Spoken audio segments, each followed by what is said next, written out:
En este mundo del espectáculo, en este mundo de pantalla, en esta gratificación inmediata social, en este mundo donde todo pasa en menos de 24 horas, y ya Venezuela no es el headline de CNN, ¿qué va a pasar en el país de la arepa, la cachapa?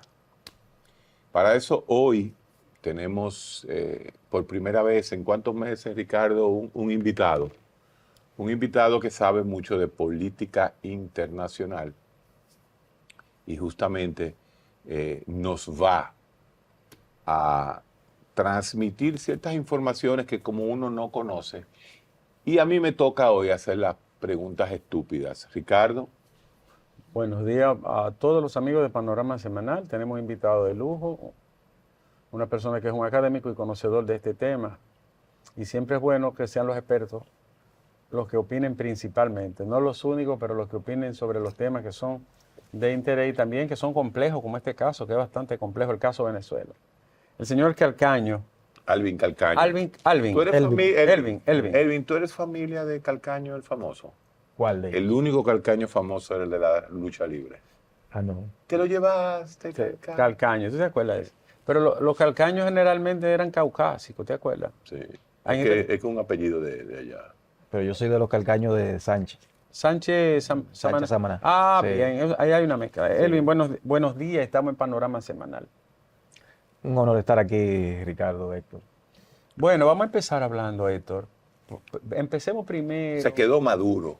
La OEA no pudo. No con Maduro, sino está cansada la democracia. Es verdad lo que dicen los expertos y los que están escribiendo y pensando sobre la democracia y el liberalismo en el mundo occidental. Hay un cansancio, un agotamiento, hay una caída.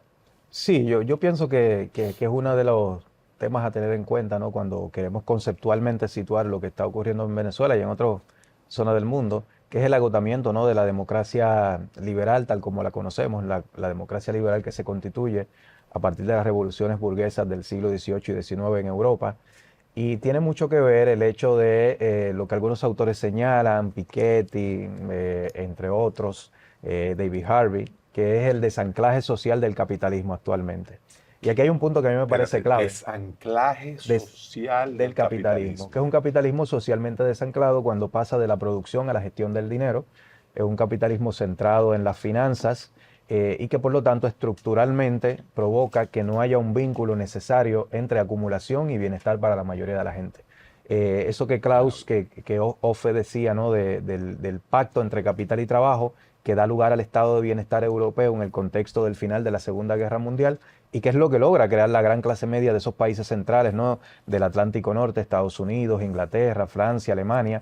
Eso se ha ido rompiendo y ha ido, por tanto, manifestándose en una precarización de esas clases medias, donde, por ejemplo, en Estados Unidos, en los últimos 30 años, los salarios de la clase media se han mantenido estancados, mientras que los ingresos del 1% más rico han crecido hasta 22 veces en ese país. Por tanto, uno tiene que entender a Trump en el contexto de ese tipo de fenómenos. Y a nivel mundial, en nuestro caso en América Latina, es una democracia que no ha podido traducirse en la economía de la gente. Pero Venezuela, que es un caso muy particular y único, Venezuela fue la primera democracia propiamente en América Latina. Venezuela, es la primera democracia. Sí, fuera de Haití, ¿no? Formalmente hablando. Y entonces, no estamos hablando en tiempos muy modernos, ¿no? Siglo XX. Finales de los años 50 y lo que significó para Venezuela, ¿verdad? Exacto. Entonces, el problema de Venezuela es que los partidos tradicionales sucumben, ADECO y copellanos, ADECO y COPEI, y dan paso a un proyecto político que lo inicia Hugo Chávez. Entonces, en Venezuela se puede decir que es el primer país donde la democracia liberal experimenta una fractura real. Sí, se podría hablar de ello. Claro, hubo otros eventos anteriores en América Latina, pero en Venezuela es donde más claramente toma cuerpo en el fenómeno del chavismo. Y ese punto, Ricardo, a mí me parece clave, porque no se puede entender la Venezuela actual si no vemos las causas que generaron el chavismo, si no vemos las causas sociales que dieron lugar a la caída del sistema político venezolano encarnado en ADE y COPEI, ¿no? Luego del punto fijo del 1948, que se estuvieron alternando en el poder, y que al caer estos dos partidos y en consecuencia el sistema de partidos venezolanos, irrumpe Hugo Chávez. Hugo Chávez con unas características especiales. Era un hombre mestizo, mulato, ¿no? Era un personaje que reivindicaba lo popular. No era el Apéame-do. No, Bájame-do. Bájame-do. Sí, no era el Bájame-do. Bájame-do fue un periodo de tanta abundancia que la gente, si le pedía una cerveza, Bájame-do, porque había tanto dinero. Los cifrinos le decían. Pero que eso era una parte eso era una parte de la sociedad. Hay un dato que yo lo menciono lo mencionaba, por ejemplo, en Ecuador, que yo trabajé allá un buen tiempo y había compañeros venezolanos que éramos colegas en la universidad, profesores, y yo les decía, mire, para mí hay un dato que es contundente a la hora de uno poder entender por qué surge Hugo Chávez. Y es que en Venezuela, en el 1998, cuando Chávez estaba en aquella famosa campaña, el 29% de las personas al 1998 en Venezuela nacían, crecían y morían sin visitar un médico.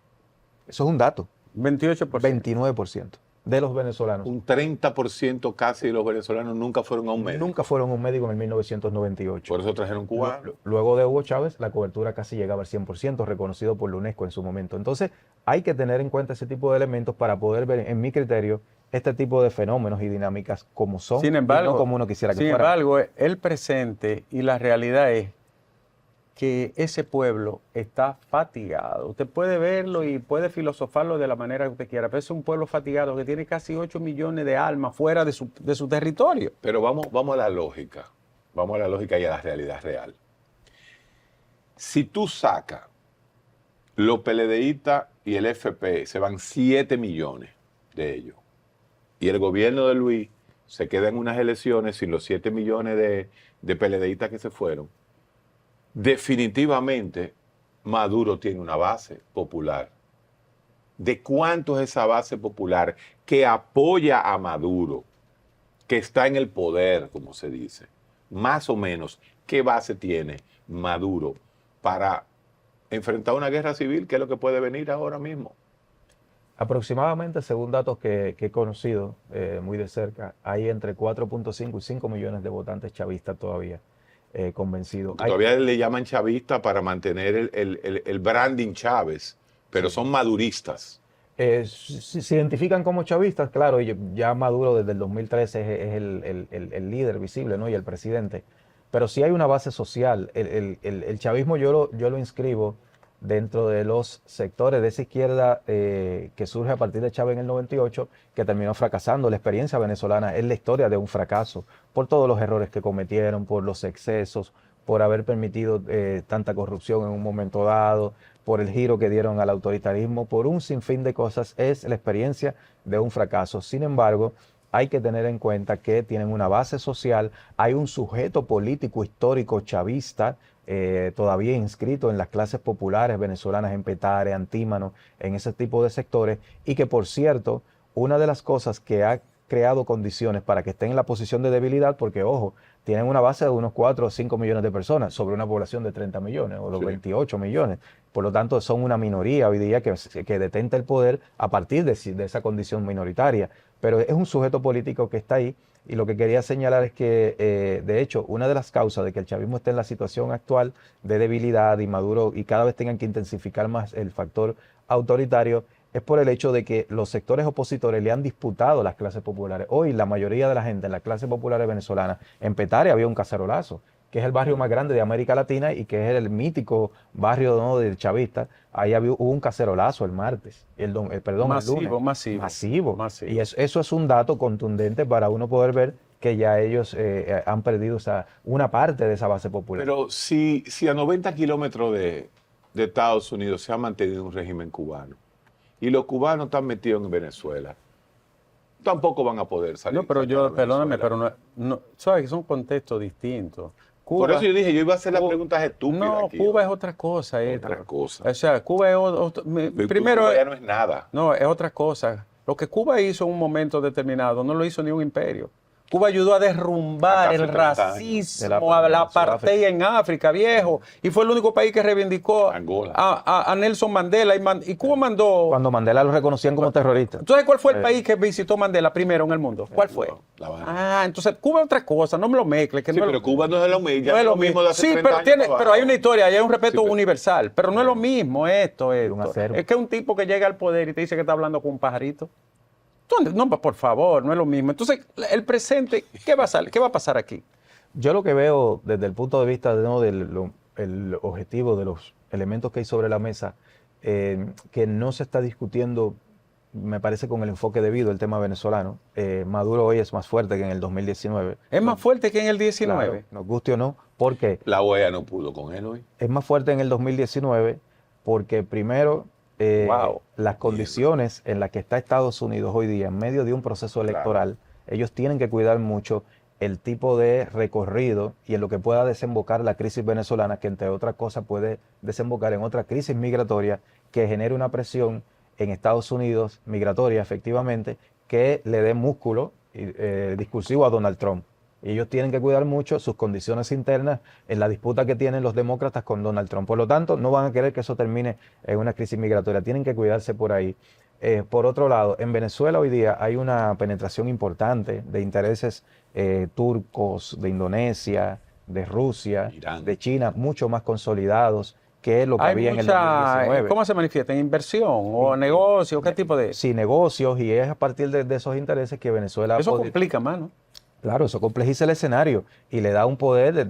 Cuando uno analiza la correlación de fuerzas actual de Venezuela, es más favorable a Maduro que la del 2019. Por eso yo lo que creo que lo que la comunidad internacional sensata, basada en los hechos, no en cómo uno quisiera que fueran las cosas, lo que deben de impulsar es un diálogo en esa sociedad, porque a la fuerza yo lo veo muy difícil que puedan generar condiciones para una salida de Maduro. Pero yo he visto varias encuestas que se han hecho. El 80% de la gente dice que Maduro perdió las elecciones en el mundo entero. ¿Y son encuestas del mundo o de Venezuela? No quiero decir encuestas que se hacen. O sea, es la percepción que la gente tiene de Maduro. Sí, esa es la percepción. Sí, pero es una percepción postmoderna. Héctor, que se debarata en 3 días. Sí, pero que todo el mundo piense, la inmensa mayoría, que tú perdiste también. Pero un fenómeno. Calcaño acaba de decir un punto vital, y es el hecho de que los americanos no quieren otra migración grande. Esto es un lío. Y además, ni Colombia tampoco. Y el otro, mira, ese factor que señala Calcaño de inversiones, presencia de otros países, euroasiáticos, etcétera. Mira, a eso se suma que Venezuela tiene una frontera con Colombia y otra con Brasil. Es otro problema inmenso. La frontera con Brasil debe de tener más de 2.500. Pero es inhóspita casi, en la mayoría. Pero problemático, o sea, ahí se te arma un foco. Ah, no, claro. ¿Tú entiendes? Pero sobre todo la colombiana, que es muy caliente. Y la colombiana, que es muy caliente. Es decir, es un tema muy complejo. Pero ahora, lo que podían hacer un foco guerrillero y un foco pero se fueron ya desestabilizando. Están pasoleando en Nueva York. Desestabilizar. ¿Tú lo viste mira esto, desestabilizar ya no tiene... El tema guerrillero no cabe en la visión que nosotros tenemos hoy. Pero desestabilizar un país es más fácil ahora que en el pasado. ¿Tú consideras que el foquismo ya pasó? No es que pasó, es que el contexto es distinto. Tú tienes que ver cada contexto histórico en el momento que tocó. Entonces, una pregunta, Calcaño, sobre esto. Tú has estado en Venezuela varias veces. Yo fui una vez a Venezuela y la impresión que yo traje era quemante, ¿no? O sea, yo decía, concho, pero que no puede ser. Un país con tantos recursos, tan rico, todos los recursos del mundo, ¿cómo llegó hasta aquí? ¿Qué pasó ahí? Porque también el chavismo pudo haber explorado otras áreas, usar todos esos recursos para incluso industrializar, mejorar, hacer una plataforma. La agricultura desapareció casi. Tecnificar.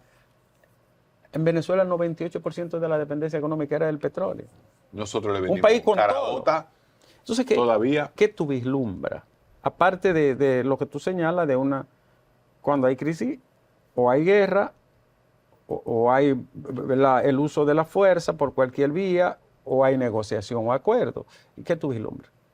Sí, yo creo que de hecho, y esto va a chocar con este tiempo, ¿no? Ya Héctor hablaba, ¿no? de lo posmoderno y demás, y va a chocar con una opinión muy instalada que yo veía ayer sobre la posición de Lula, Petro y López Obrador en la OEA, sí, que Bueno, no votaron a favor sí, que yo creo que es la posición correcta desde el punto de vista de la posición de esos 3 presidentes, porque es lo que les permite. En Venezuela ahora mismo hay pocos presidentes hoy día en América Ellos Latina. pidieron transparencia y que se recuenten las actas, Y pero, no han reconocido, pero cuando fueron a la OEA no votaron en contra de Venezuela. Pero me parece que fue correcto, porque ellos lo que están haciendo, primero, hay varios elementos ahí que hay que tomar en cuenta. Venezuela está fuera de la OEA. Eso no iba a generar nada. Eso iba a ser una vaina simbólica. ¿Está fuera de la OEA? Está fuera de la OEA. Eso iba a ser una cosa simbólica. Déjalo ahí, porque debemos de hacer una pausa y retornamos entonces para que retome el tema.